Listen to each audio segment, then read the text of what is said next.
అది ma'am caller రెడీగా ఉన్నారు మనతో మాట్లాడడానికి. హలో హలో హలో నమస్తే అండి, ఎవరు మాట్లాడుతున్నారు? మేడం నమస్తే మేడం. మీ పేరు చెప్పండి మేడం. సారీ విద్య మేడం నా పేరు. విద్య గారు ఎక్కడి నుంచి మాట్లాడుతున్నారండి? మేడం నేను సిరిసిల్ల నుండి. ఓకే అండి, మరి షో చూస్తున్నారా?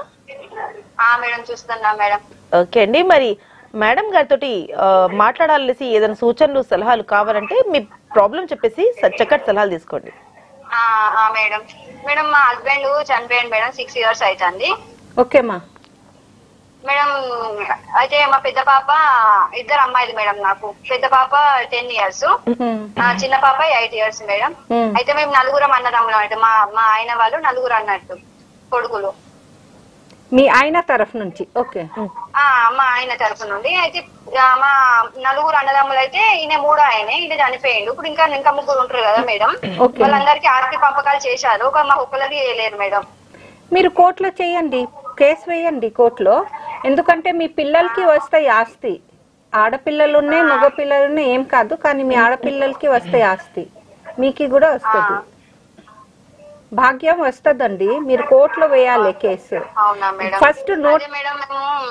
మా అత్తమ్మకి ఇట్లా, మా మామయ్య కూడా చనిపోయాడు. మా అత్తమ్మకి ఇట్లా అడిగితే ఆమె ఏమంటుంది, మీకు నీ భర్త లేడు కదా, నా కొడుకు చనిపోయింది కదా, మేము ఎట్లా ఇస్తాం ఇయ్యమ్మా అని అంటుంది మేడం. లేలే, అట్లాంటివి ఎలా ఎక్కడ లేదు.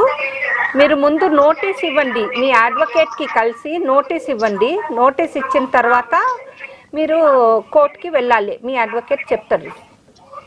మేడం ఒక నోటీస్ పంపినాం మేడం, ఫస్ట్ నోటీస్ పంపినాము. అది తీసుకున్నది మళ్ళీ రెస్పాన్స్ ఏం రాలేదు మేడం. మళ్ళా కోర్టులో వెళ్ళాల్సింది మీరు. ఆ నోటీస్ పట్టి మీరు కోర్టులో వెళ్ళండి. మేడం వెళ్ళమంటారా మేడం? తప్పకుండా వెళ్ళాలి అమ్మా. ఇప్పుడు మీకు ఇట్లా అడిగితే న్యాయం దొరకకపోతే కోర్టులోనే దొరుకుతుంది న్యాయం మీకు. ఆమెతో ఇట్లా పెద్ద మనుషుల కూకొని మాట్లాడితే కూడా ఆమె ఏం రెస్పాన్స్ ఇవ్వడం లేదు మేడం. ఇప్పుడు చూడు, మీరు అంతా ప్రయత్నించిన తర్వాత ఇప్పుడు కోర్టుకే వెళ్ళాలి, అదే దారి ఉంది మీకు. Okay madam, okay thank you.